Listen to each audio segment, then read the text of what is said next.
Okay, so let's go ahead and move back into our test scene. So if you're still in that level 1 scene, you can see it up top. Just go ahead and go back to the resources scenes folder and move into test scene here. What we're going to do is we're going to create some, or add to our player controller so that we're able to play some step sounds every time we step a certain distance. So let's double click on our player controller script here and open it up.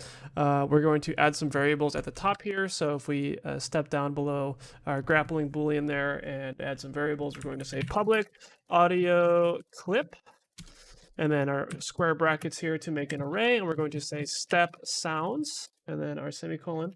We're going to say public float step distance. That's going to be how far we have to walk for a step to play. We're going to set that to 1f. Then going to say vector3 previous pause semicolon, and then audio source AS. And I'm going to go pretty fast here, so if you need to pause to make sure you get all that, please feel free to do so. Now in start, we're going to step below where we have line renderer here, and we're going to say AS equals get component audio source, open and close parentheses, and then previous pause is equal to transform.position. That's going to get set our step position right when the game starts. Now let's drop into fixed update here after current velocity and add some space. We're going to say if vector3.distance from the transform.position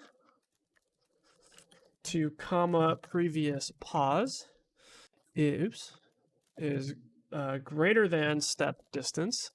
And if we want to make sure that we are on the ground, so we're actually going to do the same raycast we do for our try jump. So we can drop down and just copy physics.raycast here and paste this after our two and signs. And again, you get the and signs by holding shift and pressing 7. And then we're going to add some curly brackets at the end of that.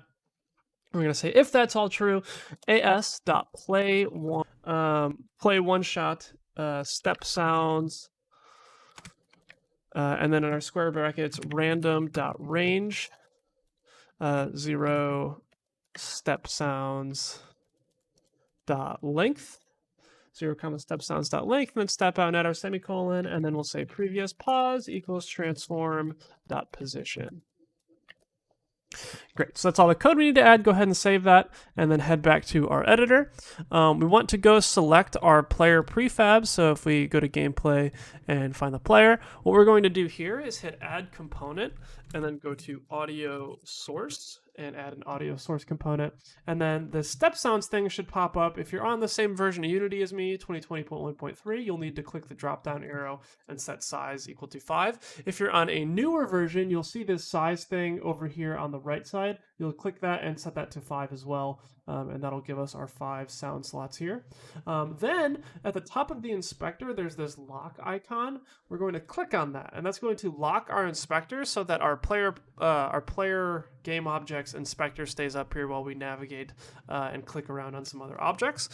We can then go back to resources and go to sounds and go to footsteps. These two, in fact, I'm going to delete these right now because we don't need this for this project, but we do want to get these footstep folder and then drag each of these footsteps, one per field. We want to get all 5 of them in there.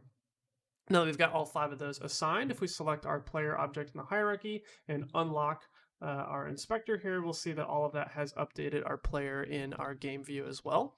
And if we hit play and start walking around, you can hear those footsteps playing, although they're playing pretty frequently, so I think I want to increase that step distance value. So I'm going to go select that player prefab again and change that step distance to 3.